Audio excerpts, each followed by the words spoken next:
আমরা এই পূজাটা আরম্ভ করছি আজকে 18 বছর হয়েছে। 18 বছর ধরে আমরা দুর্গা পূজার পরে এই পূজাটা স্টার্ট করছি। এই পূজাটার মধ্যে আরাধনা হইলো সবাই যেন সুস্থ থাকে, এলাকার সবাইকে সুস্থ রাখার জন্য পূজাটা আমরা স্টার্ট করছি।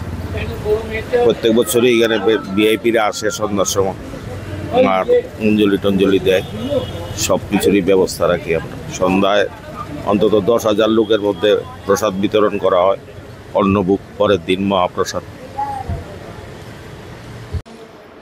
আজ কার্তিক মাসের শুক্লপক্ষের নবমী তিথি। আমাদের সনাতন ধর্মের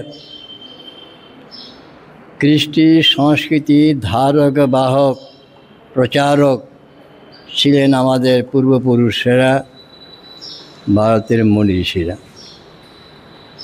তারা দীর্ঘকাল তপস্যা করেছেন হিমালয় গুহা কন্দরে।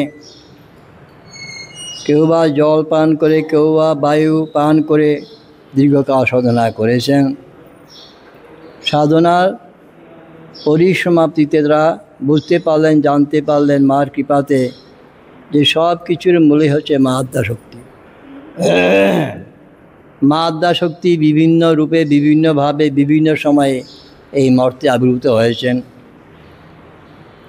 তিনি কখনো মহাকালী রূপে এসছেন, তিনি কখনো মহালক্ষ্মী রূপে এসছেন, তিনি কখনো মহাসরস্বতী রূপে এসছেন, তিনি মা ভগবতী দুর্গা রূপে এসছেন। এইভাবে মায়ের অনন্ত রূপ, অনন্ত শক্তি, অনন্ত ঐশ্বর্য, মাধুর্য আছে। বসন্তকালের মার যে পূজা হয়, বাসন্তী মায়ের পূজা হয়। আর ভগবান রামচন্দ্র সেই আদ্যাশক্তি মা ভগবতী দুর্গাকে পূজা করে তার শক্তি আশীর্বাদ প্রাপ্ত হয়ে রাবণকে বধ করেছিলেন। তাই শরৎকালে ভগবান রামচন্দ্র অকাল বোধন করে মাকে জাগিয়ে মার শক্তি কৃপা লাভ করে অশুভ শক্তিকে, দানবীয় শক্তিকে বিনাশ করেছেন। শরৎকালে দুর্গাপূজার পরেই কার্তিক মাসের শুক্লপক্ষের নবমীতে মায়ের আবার আবির্ভাব। মায়ের সেন এই মায়ের পূজাও, অর্থাৎ মা সমস্ত জগৎকে ধারণ করে আসেন। সৃষ্টির মধ্যে কত প্রাণী আছে, মানুষ, পশু, পাখি, কীট পতঙ্গ, বৃক্ষলতা, সবকে মা ধারণ করে আসেন। তাই তাকে বলা হয় জগদ্ধাত্রী। মায়ের পূজা দুর্গাপূজার মতেই মহাসপ্তমী, মহাঅষ্টমী, নবমী, দশমী, আর আগের দিন হয় ষষ্ঠী বোধন। আমাদের উত্তর পূর্বাঞ্চলে বিশেষ করে একজন বড় সাধক ছিলেন দয়ানন্দ স্বামী। চন্দননগরে 3 দিন সমারোহে মায়ের পূজা হয়। আগের দিন অধিবাস হয়, তারপরের দিন দশমীতে মায়ের বিসর্জন হয়। আমাদের উত্তর পূর্বাঞ্চলে মার পূজা একদিনই হয়, 3 বার হয়। দয়ানন্দ তিনি খুব মাতৃ সাধক ছিলেন। রামপ্রসাদ রামকৃষ্ণের মতোই, মামা খেপার মতোই মাতৃ সাধক ছিলেন। অষ্টমী দিন ভোরবেলা ব্রাহ্ম মুহূর্তে মা স্বপ্নে দয়ানন্দকে বললেন, এই তুই আমার পূজা করলি না কেন? বলছি, মা তুমি কি আমাকে বলো নাই, কী করে তোমার পূজা করবো? তুমি মাতৃ সাধক, আদ্যাশক্তি মায়ের সাধক তিনিও। তো বলছে, তো 3 দিন পূজা হয়, ঠিক আছে, আজকে অষ্টমী, ঠিক আছে, তুই আজকে অধিবাস করে নে, আর কালকে নবমী দিন তুই পরপর 3 বার পূজা করে নিবি, তাতে তোর সিদ্ধি পরিপূর্ণ হবে। দয়ানন্দে তিনি খুব আনন্দ শান্তি পেলেন মাতৃবাণী শুনে।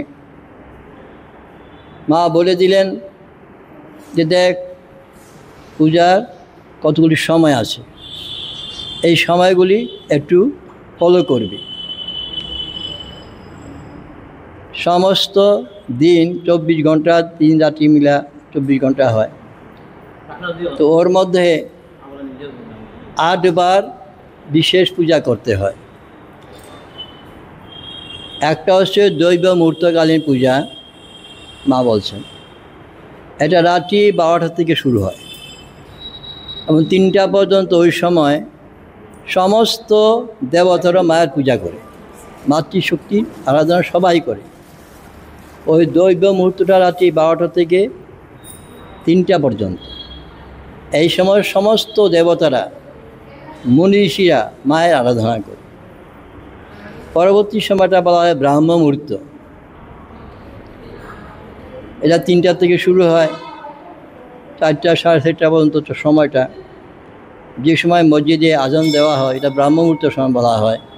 আমাদের সমস্ত দেবালয়ে মঙ্গলাতেই হয়। মা বলছেন ওই সময় আমার একটা পূজা করবি। তারপর সূর্য দেবতা আকাশে প্রকাশিত হলে তখন তুই আরেকবার পূজা করবি। এটা প্রাতঃকালীন পূজা বলা হয়। তারপরে বলছেন 8টা থেকে 9:30 পর্যন্ত একটা সময় আছে রে, ওটা পূর্বাহ্নকাল বলা হয়। ওই সময় একটু মায়ের পূজা আমার পূজা করবি। আর 10:30 থেকে 11:30টার সময় আছে, ওই সময় আমার পূজা করবি, এটা মধ্যাহ্নকালীন পূজা। তারপরে আবার বিকাল 3টা থেকে অপরাহ্নকালীন পূজা, এটাও করে নিবি। সূর্য দেবতা অস্ত গেলে তখন সন্ধ্যাকাল শুরু হয়, তখন আমার পূজা করবি। তারপরে রাত্রি 8টা থেকে 8টার সময় শুরু হয়, এটা হলো রাত্রিকালীন পূজা, শীতল ভোগ।